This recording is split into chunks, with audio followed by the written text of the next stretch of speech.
The sky above Kefera had turned black. Not the gentle black of night that the Valori people loved, when 3 moons would rise and bathe their world in silver light. This was a different darkness.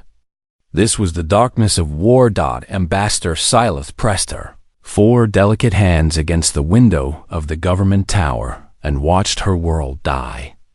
Ships filled the sky above her city. Hundreds of them. Thousands. They hung there like metal insects, blocking out the sun. And from their bellies fell smaller craft that carried death to the streets below. The Craxians had come without warning. One moment, the Valori were living their peaceful lives. They were tending their gardens. They were creating art. They were raising their children. The next moment, fire fell from the sky. Silas' luminescent skin flickered with fear. Her people glowed when they felt strong emotions, and right now every Valori in the city was glowing with terror. She could see them in the streets far below, running in all directions, their bodies shining like dying stars as Craxian soldiers hunted them down. The Valori had no army. They had no weapons. In 10,000 years of civilization, they had never needed such things. They were scholars and poets and healers. They believed that all intelligent life was sacred. They believed that kindness was stronger than violence. They had been wrong. A massive explosion shook the tower. Silas stumbled and caught herself on a broken pillar. The communications chamber around her was filled with smoke and dust. Half the ceiling had collapsed. Sparks flew from damaged equipment. But one console still worked. One single console still had power. She crawled toward it on her hands and knees. Glass cut into her soft skin. She did not care. She had to reach that console. She had to send a message. Someone out there had to hear her. Someone had to help. The Galactic Council had done nothing. When the first Craxian ships appeared in Valori space, Silas had contacted every member species. She had begged them for assistance. She had pleaded with them to send ships, to send soldiers, to send anything at all. They had refused. The Craxians were too powerful, they said. The Valori were too far away, they said. It was an internal matter, they said. They were sorry. They said, sorry. The word meant nothing now. Sorry would not bring back the millions who had already died. Sorry would not stop the Craxian slave ships from filling their holds with Valori prisoners. Sorry would not save the children who screamed in the streets below. Silas reached the console and pulled herself up. Her fingers trembled as she activated the emergency channel. This frequency was monitored by every spacefaring species in the galaxy. If anyone could hear her, they would hear this. She opened her mouth to speak, but at first no words came. What could she say? How could she describe the horror that had consumed her world? She looked out the window again and saw a Craxian gunship fire into a crowd of fleeing civilians. Bodies fell. The screaming grew louder. She found her voice. "This is Ambassador Silas of the Valori Concord," she said, her voice cracking with grief. "Our world is under attack. The Craxian Dominion has invaded our planet. They are killing our people. They are taking our children. We have no military. We have no weapons. We cannot fight back." Tears rolled down her face. They glowed faintly in the dim light of the ruined chamber. "Please," she whispered. "If anyone can hear this message, please help us. We are dying. Our entire species is dying. We have nothing to offer you. We have no soldiers to send in return. We have no resources to trade. We can only beg. Please. Someone. Anyone. Help us." She ended the transmission and waited.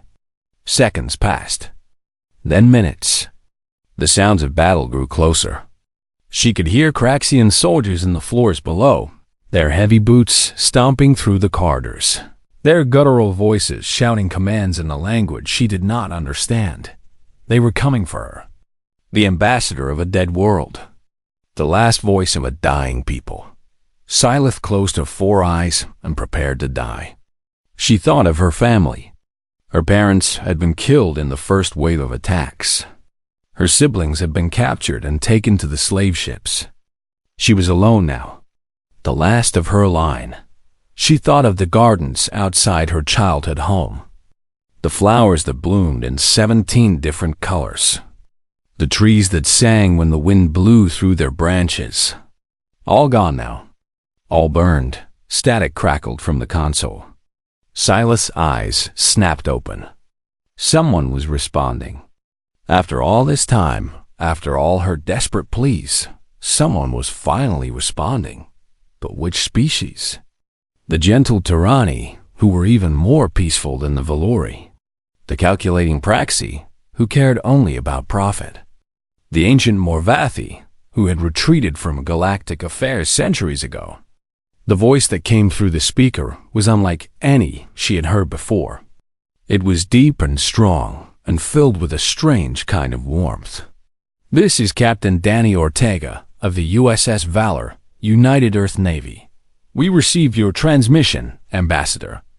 We heard every word. Silas' heart nearly stopped. Humans. The humans had answered. Every species in the galaxy knew about the humans. They came from a world called Earth, a planet so dangerous that the Galactic Council had classified it as a death world. The humans had evolved in an environment of constant struggle. They had survived ice ages and plagues and predators. They had fought each other for thousands of years before finally reaching the stars. The Council had warned everyone to stay away from them. They were violent, the Council said. They were unpredictable. They were dangerous. And now they were the only ones who had answered her call. "Captain," Silas said, her voice trembling, "I must warn you. The Craxian forces are vast. They have hundreds of ships, thousands of soldiers. We cannot ask you to sacrifice your people for us." There was a pause. Then the human captain spoke again, and his voice was calm and steady. "Ambassador, with all due respect, you are not asking us for anything. We volunteered. My crew heard your message, and we made a choice. We are coming to help you whether you want us to or not." Silas did not understand. This made no sense. There was no benefit for the humans. No strategic advantage. No reward. Why? She asked. "Why would you do this?" The answer came without hesitation. "Because someone has to. Hold your position, Ambassador. Help is on the way." The transmission ended. Silas stood alone in the ruined chamber, surrounded by smoke and fire and death. And for the first time since the invasion began, she felt something she had thought was lost forever. Hope. The monsters were coming. And they were coming to save her people. The USS Valor cut through space like a blade through water. It was not the largest ship in the United Earth Navy. It was not the newest or the most powerful. But it carried something more valuable than weapons or armor. It carried 200 Marines who had sworn to protect those who could not protect themselves. Captain Danny Ortega stood on the bridge and stared at the tactical display. The holographic image showed Kera, a small blue-green world orbiting a yellow star. Around it swarmed the Craxian fleet. 300 warships, dozens of troop transports, fighter craft beyond counting. His ship was alone. "Sir," said Lieutenant Katie Brennan, his intelligence officer. She was young, barely 30 years old, with sharp eyes and red hair pulled back in a tight bun. "I need to inform you that the Galactic Council has officially advised against intervention. They are calling the Valori situation an internal matter and requesting that we withdraw from the sector." Danny did not take his eyes off the display. "An internal matter. Is that what they are calling genocide now?" "Sir, the Council has made it clear that any species that interferes will face diplomatic consequences. We could lose our trading agreements, our access to certain star systems, our seat on the Council itself. Danny finally turned to look at her. His face was weathered from years of service. There were lines around his eyes and gray in his hair. He had seen things that would break most people, but his eyes were still kind. "Katie," he said quietly, "do you know what my grandmother told me before she died? She said that the measure of a person is not what they do when it is easy. It is what they do when it is hard, when nobody is watching, when there is no reward." He looked back at the display, at the small planet being consumed by fire. "The council will not help those people. Nobody will. And if we do not go, they will all die. Every single one of them. Men, women, and children. They will be killed or enslaved because they made the mistake of believing that the galaxy was a kind place." Katie was quiet for a long moment. Then she nodded. "What are your orders, sir?" "Tell the Marines to suit up. We drop in 30 minutes." The word spread through the ship like electricity. In the barracks, soldiers who had been sleeping or playing cards or writing letters home suddenly came alive. They moved with purpose, with focus, with the kind of energy that only comes before battle. Gunnery Sergeant Marcus Cole was already in the armory when the announcement came. He was a tall man with dark skin and broad shoulders. His arms were covered in tattoos that told the story of his life. A rose for his mother, a cross for his faith, the names of fallen friends written in script along his forearms. He checked his rifle for the 100th time. It was an old habit, a good habit, the kind of habit that kept you alive when everything went wrong. "You hear that, Sarge?" said Corporal Ben Ramos as he strapped on his armor. Ben was short and stocky, with a round face and a quick smile. He had grown up in a small town and still spoke with an accent that made people underestimate him. "They only made that mistake once. I heard it," Marcus said. "We are really doing this? Going up against 300 warships with one ship." Marcus looked at him. "You scared?" Ben thought about it for a moment. "Yeah, a little." "Good. Fear keeps you sharp. Fear keeps you alive. Just do not let it make your decisions for you." Private First Class Megan Torres entered the armory. She was the youngest member of the squad, barely 22 years old, with long dark hair and serious eyes. She moved with the quiet confidence of someone who had already proven herself in battle. "I saw the transmission," she said as she grabbed her gear. "The ambassador." She was crying. I have never heard anyone sound so afraid. Staff Sergeant Derek Shaw stepped out from behind a row of lockers. He was older than the others, with a shaved head and a scar that ran from his left ear to his chin. He did not talk much. When he did, people listened. "That fear is why we are going," he said. "Someone out there is scared and alone and waiting to die. And we are going to show up and tell them that they are not alone anymore." The squad gathered around Marcus. There were 12 of them in total. 12 soldiers against an army. It should have been impossible. It should have been suicide. But these were not ordinary soldiers. These were Marines. They had trained for years.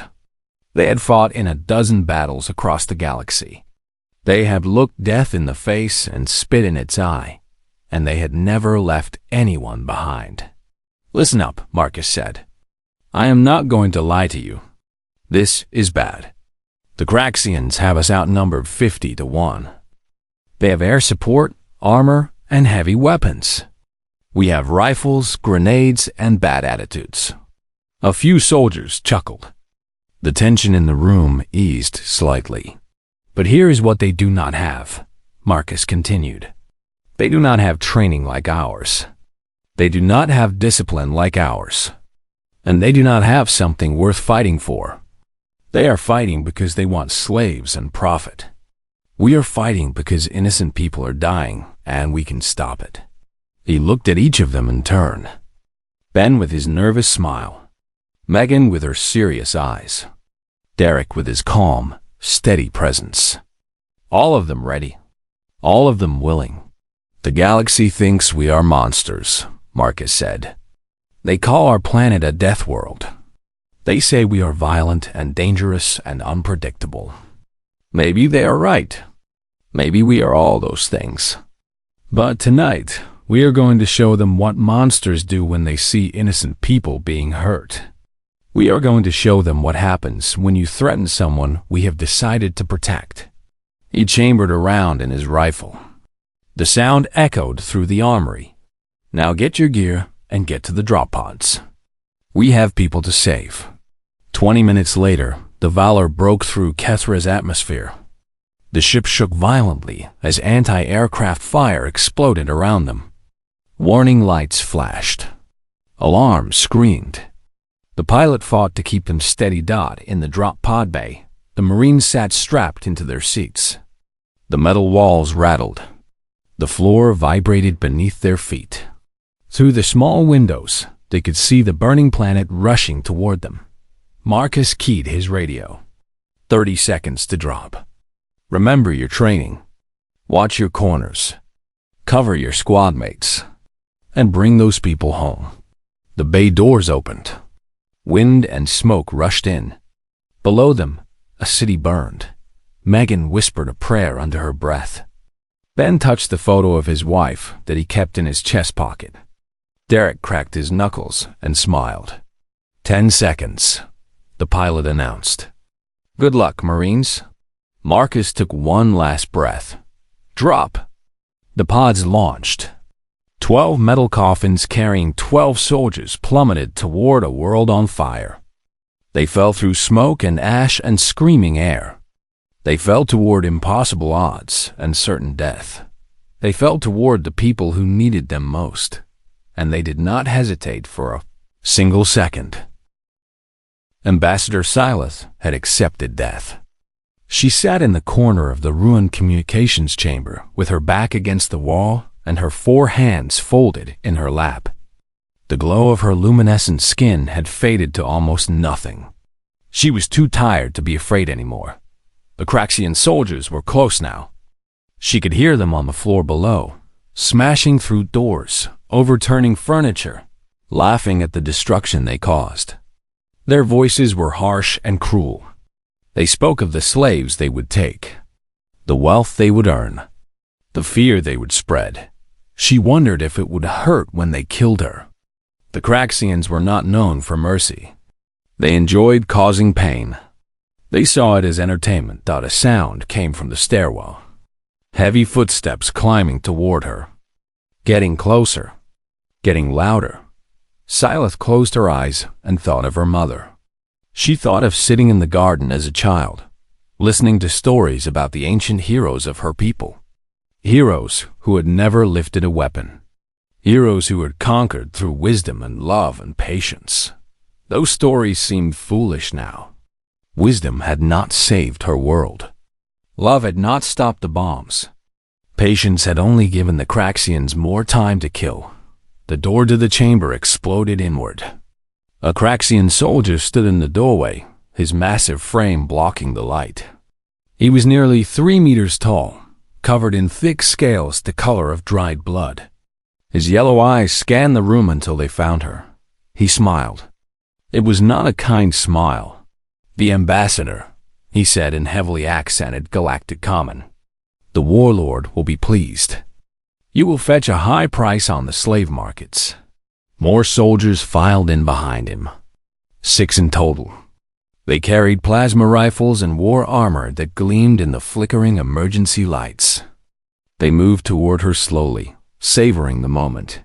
Silas did not run. There was nowhere to go. She simply sat and watched them approach and waited for the end. Then the ceiling collapsed. Not all of it. Just a section near the center of the room. Something crashed through from above with tremendous force, sending chunks of stone and metal flying in all directions. Dust billowed outward. The Craxians stumbled backward, raising their weapons, shouting in confusion. Through the cloud of debris, shapes emerged. They moved fast, faster than anything Silas had ever seen. They were humanoid, but encased in thick armor that made them look like machines. Their helmets had no faces, only dark visors that reflected the firelight. Gunfire erupted. Not the high-pitched whine of Craxian plasma weapons, but something deeper. Something that sounded like thunder. The first Craxian soldier died before he could raise his rifle. 2 holes appeared in his chest and he fell backward, crashing to the ground like a toppled tree. The second soldier managed to fire a single shot before something hit him in the throat and he collapsed. Choking on his own blood, that had happened so fast. The Craxians were supposed to be warriors. They were supposed to be the most feared fighters in this sector of the galaxy. But they moved like they were swimming through mud compared to these newcomers. One of the armored figures grabbed a Craxian by the arm and threw him across the room. The alien slammed into the wall hard enough to crack the stone. Another figure ducked under a plasma bolt and drove something sharp into a Craxian's belly. The alien screamed and fell dead in less than 30 seconds. 6 Craxian soldiers lay dead on the floor. Syleth could not breathe. She could not think. She could only stare at the armored figures that now stood among the bodies of her enemies. One of them approached her. Moving slowly now, carefully, like someone approaching a frightened animal. The figure reached up and removed its helmet dot. It was a human dot. His face was softer than she had expected. Not monstrous at all. He had dark skin and kind eyes and a thin beard that was gray at the edges. He looked tired. He looked worried. He looked like someone who cared. Ambassador Syleth? His voice was gentle. I am Sergeant Marcus Cole, United Earth Marines. We received your distress call. We are here to help. Syleth tried to speak, but no words came. Her mind was still processing what she had just witnessed. The speed, the violence, the absolute precision of it all. I know you are scared, Marcus said. He knelt down so that his eyes will level with hers. I know you have been told that humans are dangerous. And that is true. We are dangerous. But not to you. Never to you. He extended his hand. Can you stand? We need to move. More Craxians will be here soon. Syleth looked at his hand. She looked at the bodies on the floor. She looked at the other humans, who had formed a protective circle around her, their weapons pointed at every entrance. Why? She whispered. Why did you come? Your council wanted you to stay away. There was nothing to gain. Marcus smiled. It was a sad smile. A tired smile. But there was warmth in it. Because you asked for help, he said simply. And we were close enough to answer. He helped her to her feet. Her legs were weak, but she managed to stand. One of the other humans, a young female with dark hair, stepped forward and pressed something into her hand. It was a small device that emitted warmth. Heat pack, the young human said. You are going into shock. This will help. Thank you, Syleth managed to say. What is your name? Megan. Private First Class Megan Torres. More humans entered the chamber. They moved through the building like ghosts, clearing rooms, securing exits, calling out reports in their strange language. Syleth counted 12 of them in total. 12 soldiers. Against an army of thousands. Sergeant, said a large human with a shaved head and a scar on his face. We have confirmed enemy movement on floors 3 through 7. At least 40 hostiles inbound. Copy that, Derek.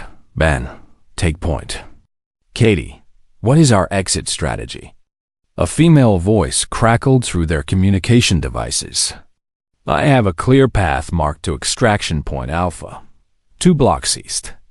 The Valor is holding position above the city, but taking heavy fire. Captain says we have maybe 20 minutes before he has to pull back. Then we move fast. Marcus turned to Syleth. Ambassador, we're gonna get you out of here. But I need you to stay close to us. Do exactly what we say. Can you do that? Syleth nodded. She did not trust her voice. They moved through the building like water flowing downhill. The humans seemed to know where every enemy was before they appeared. They communicated in hand signals and whispered words. They moved as one unit, covering each other, protecting each other. Protecting her dot when they reached the street, Scylla saw the true horror of what had happened to her city. Buildings burned on every side. Bodies lay in the gutters. The air was thick with smoke and the smell of death, but there were survivors. Valori civilians huddled in doorways and alleys, too scared to move, too scared to hope. When they saw the humans, some of them screamed. They had heard the stories. They thought the monsters had come to finish what the Craxians started. Marcus raised his hand. "We are friends," he called out in Galactic Common. "We are here to help. Follow us, and we will get you to safety." They did not believe him. Of course, they did not. Why would monsters help anyone? Then Scylla stepped forward. Her skin began to glow again, faintly at first, then brighter. The light of hope returning. "These humans have saved my life," she said to her people. "They came when no one else would. They fight for us when we cannot fight for ourselves. Follow them. Trust them." She looked at Marcus. "Trust him." One by one, the Valori emerged from their hiding places. Children clung to their parents. Elders leaned on younger relatives. They fell in behind the humans, following the monsters toward salvation, and the monsters led them through the fire. The extraction point was a ruined temple on the eastern edge of the city. Once it had been a place of worship where the Valori gathered to celebrate life and give thanks for their blessings. Now it was a fortress, a last stand. More Marines had dropped from the Valor during the night. 200 soldiers in total.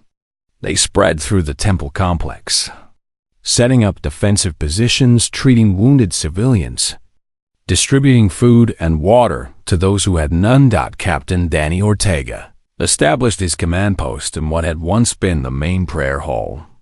The ceiling had partially collapsed, letting in the gray light of a smoke-filled dawn.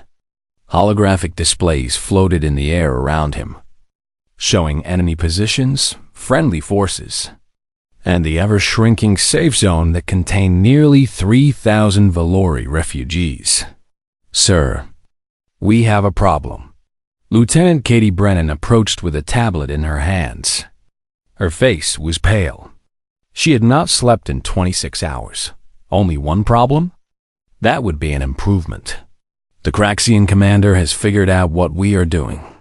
He's massing his forces for a major assault. Tanks, artillery, air support, everything he has. Danny studied the tactical display. Red icons representing enemy forces were converging on their position from 3 directions. The temple was about to become the center of a very small, very violent storm. How many? At least 5,000 ground troops, 30 armored vehicles, 12 gunships, and we have 200 Marines. 200 Marines in a ship that is running out of ammunition. Danny nodded slowly. He had been a soldier for 30 years. He had fought in wars across the galaxy. He had lost friends and buried subordinates and written letters to families who would never see their loved ones again. He had never faced odds this bad, but he had also never abandoned anyone who needed him.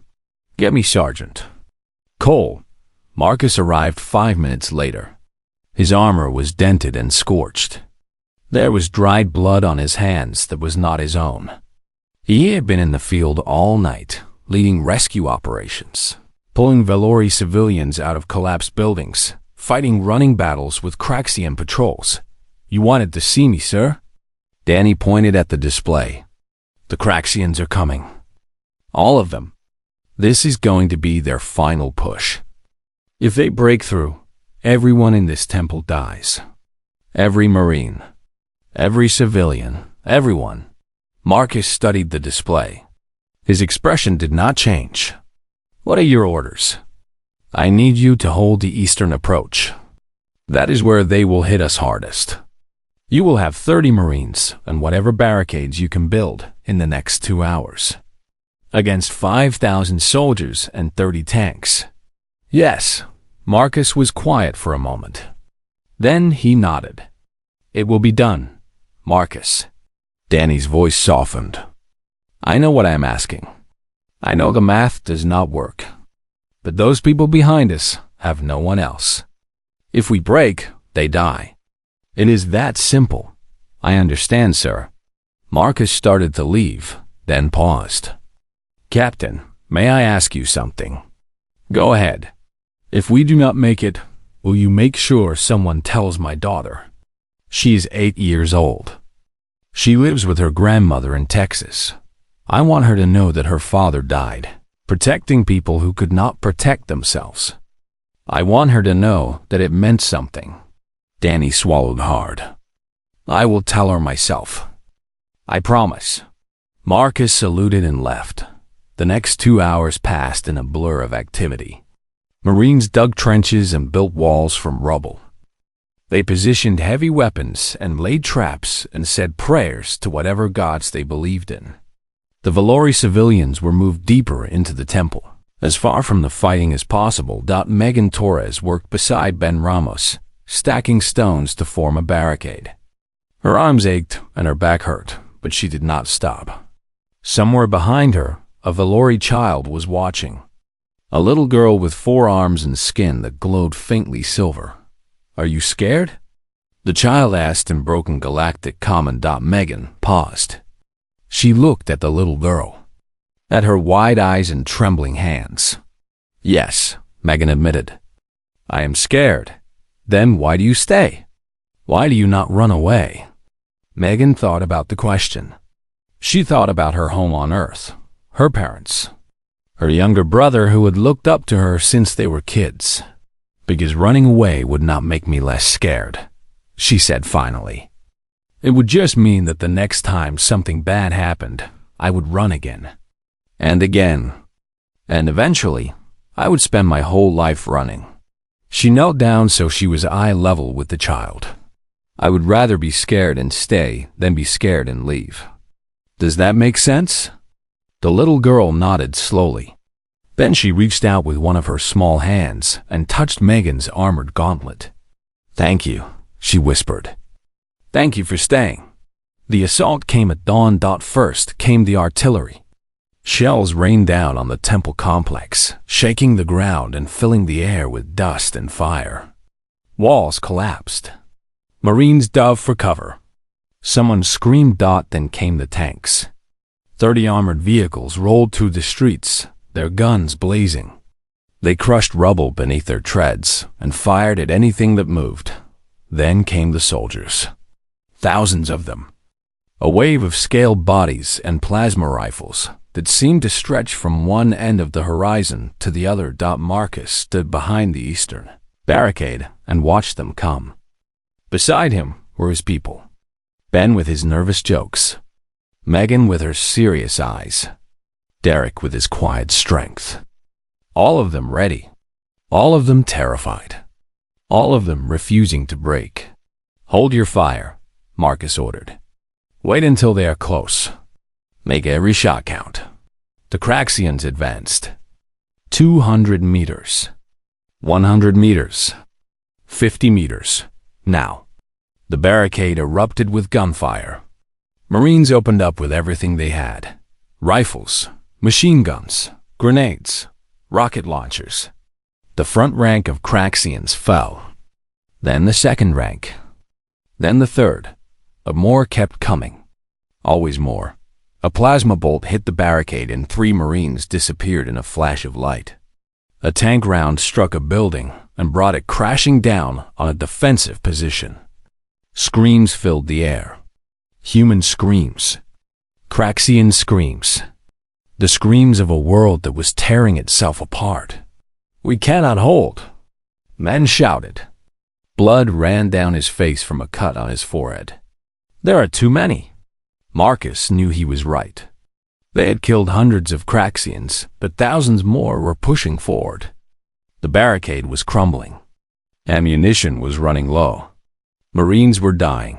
He made a decision. He activated his communication device. "Captain, this is Cole, requesting immediate fire support. Danger close." "Repeat, danger close." There was a pause. Everyone knew what that order meant. It meant bringing fire down on their own position. It meant accepting that some of them would die so that others might live. Danny's voice came through the speaker. Calm, steady, sad. "Copy that, Sergeant. It has been an honor serving with you."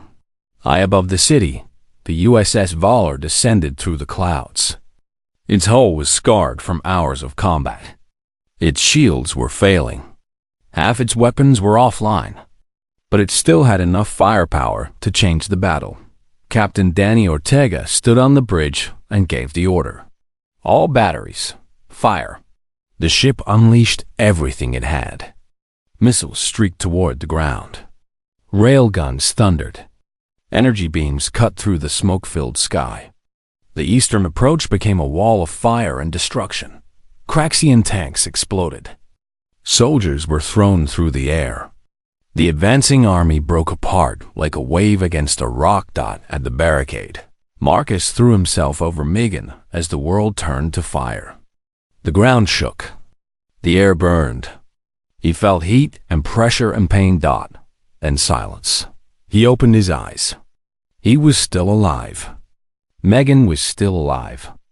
Around him, Marines were picking themselves up, checking for wounds, staring at the devastation before them dot where the Craxian army had been. There was now only smoking craters and scattered bodies. The assault had been broken. Derek helped Marcus to his feet. The older man was bleeding from a dozen cuts, but he was smiling. "We held," Derek said. "We actually held." Marcus looked at his surviving Marines. Looked at the temple behind them, where 3,000 civilians were still alive because of what they had done. "Yeah," he said quietly. "We did." But the battle was not over yet. Warlord Thrasis stood on the bridge of his flagship and watched his army die. The tactical display before him was filled with red warnings and casualty reports. His ground forces had been devastated. His air support had been destroyed. His tanks were burning wreckage scattered across a ruined city. He could not understand it. He had brought 10,000 soldiers to this world. He had brought the finest weapons the Craxian Dominion possessed. He had expected an easy conquest. The Valori were pacifists. They had no military. They should have been helpless prey. But then the humans came. Thraxus had heard stories about the Deathworlders, of course. Every species in the galaxy had heard them. But he had dismissed them as exaggeration. How dangerous could any species be? The Craxians were the greatest warriors in this sector. They had conquered dozens of worlds. They had never been defeated until now. His second-in-command approached with another report. More casualties. More failures. More evidence that this invasion had become a disaster. "Warlord, our forces are in full retreat. We have lost over 6,000 soldiers. Our remaining troops are requesting permission to withdraw to the ships." Thraxus gripped the railing before him so hard that his claws left marks in the metal. 6,000 soldiers, gone. Killed by a handful of humans defending a species that could not fight back. How many humans were there? He demanded. "Our intelligence suggests approximately 200, Warlord. Plus one ship. 200. 200 soldiers had broken an army of 10,000. The mathematics of it made no sense. The reality of it was impossible to accept. But the bodies of his soldiers were real. The burning tanks were real. The defeat was real. "Order the retreat," Thraxus said quietly. "All ships. We are leaving this system. Warlord, the Dominion Council will want to know why we abandoned the campaign." Thraxus turned to face his subordinate. His yellow eyes were filled with something that looked very much like fear. "Tell them the truth. Tell them we encountered the humans. Tell them that if they wish to continue this war, they are welcome to send another army. I will not sacrifice more soldiers against those monsters." He looked at the display one final time, at the small blue-green world that had cost him everything. There are worse things in this galaxy than the Craxian Dominion. Today I learned that lesson. I do not intend to learn it again. The Craxian fleet departed Kethra's orbit 3 hours later. They left behind their dead and their wounded and their pride. They fled into the darkness of space and did not look back. On the surface, the Valori emerged from their hiding places and looked up at the sky. The black ships were gone. The fire was fading. For the first time in weeks, the sun shone through the smoke. Ambassador Silith stood in the ruins of the temple courtyard and watched the human marines care for her people. Medical teams treated the wounded. Engineers began clearing rubble. Soldiers shared their rations with hungry civilians. These were the monsters. These were the creatures that the Galactic Council had warned them about. The violent, unpredictable Death Whirlers who should be avoided at all costs. And they were feeding children, bandaging wounds, carrying the elderly to safety on their backs. Silith did not understand. She had spent her entire life believing certain truths about the universe. That violence was always wrong. That warriors were always cruel. That those who could fight would always choose to harm. The humans had shattered every one of those beliefs. She found Sergeant Marcus Cole sitting alone on a pile of rubble near the eastern barricade. His armor was so damaged that it barely functioned anymore. His face was covered in dirt and dried blood. His eyes were distant, staring at nothing. "Sergeant," she said softly, "may I sit with you?" He looked up. For a moment, he seemed surprised that anyone would want to be near him. Then he nodded and made room beside him. They sat together in silence for a while. Around them, the sounds of reconstruction mixed with the sounds of grief. Somewhere, a Valori was crying over a lost loved one. Somewhere else, a human was singing a soft song to calm a frightened child. "You lost people today," Silas said. "I am sorry." Marcus nodded slowly. 80 Marines. Good people. Friends. He paused. They knew the risks when they volunteered. They came anyway. Why? The question had been burning inside her since the moment the humans arrived. I must know why. There was no benefit to helping us. No strategic advantage. No reward. The council told you to stay away. Your own leaders might punish you for coming here. Why did you do it? Marcus was quiet for a long time. He picked up a small stone from the rubble and turned it over in his hands. "Do you know where I come from, Ambassador? Earth. It is a small world. Nothing special. We have wars and famines and natural disasters. We fight each other over the stupidest things. We are violent and selfish and scared, just like the council says." He threw the stone into the distance. "But we are also something else. We are the people who run toward danger instead of away from it. We are the people who stand up when everyone else sits down. We are the people who cannot look at suffering and do nothing." He finally looked at her. His eyes were tired, but they held a warmth that she had not expected. "You asked for help. That is all it took. You asked, and we answered. Because that is what we do. That is what we have always done. Not because we are heroes. Not because we are brave. But because we cannot live with ourselves if we do not try." Silas felt tears running down her face. Her skin glowed with an emotion she could not name. "The galaxy thinks you are monsters," she whispered. "Maybe we are." Marcus shrugged. "Monsters are just creatures that other people are afraid of. I guess we are pretty frightening when we want to be." He stood up and offered her his hand. "But even monsters get to choose what they do with their power. Some monsters destroy. Some monsters protect. We just decided a long time ago which kind we wanted to be." Silas took his hand and let him help her to her feet. In the days that followed, more human ships arrived. Medical vessels brought doctors and supplies. Transport ships brought food and building materials. Engineers helped the Valori begin rebuilding their cities.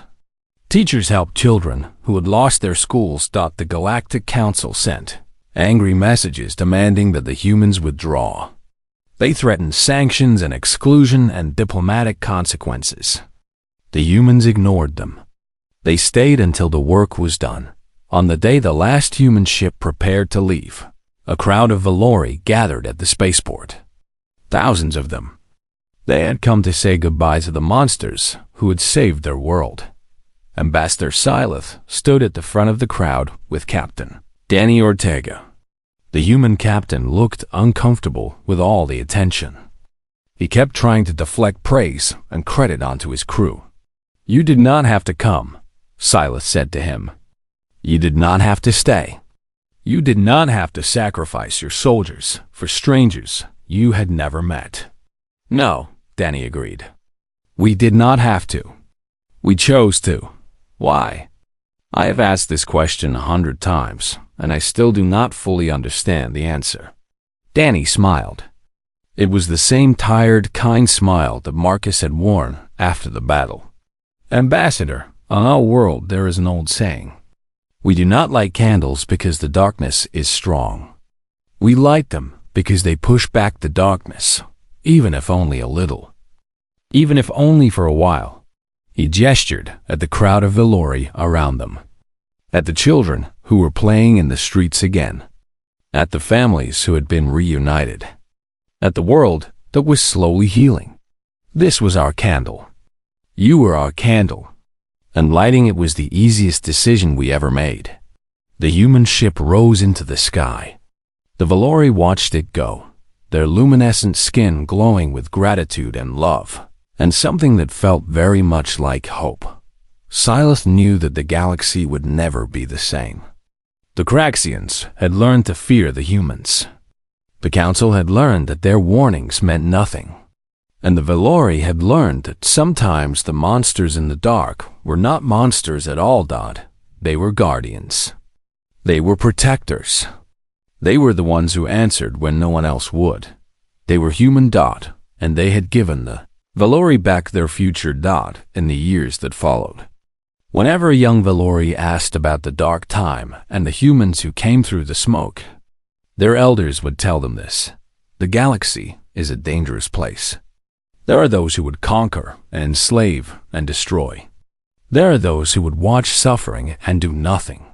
There are those who would hide behind rules and treaties, while innocents die. But there are also humans, and when they hear someone crying for help, they come. They always come, not because they must, not because they are told to, but because that is who they are. That is what they choose to be, and that is the most human thing of all.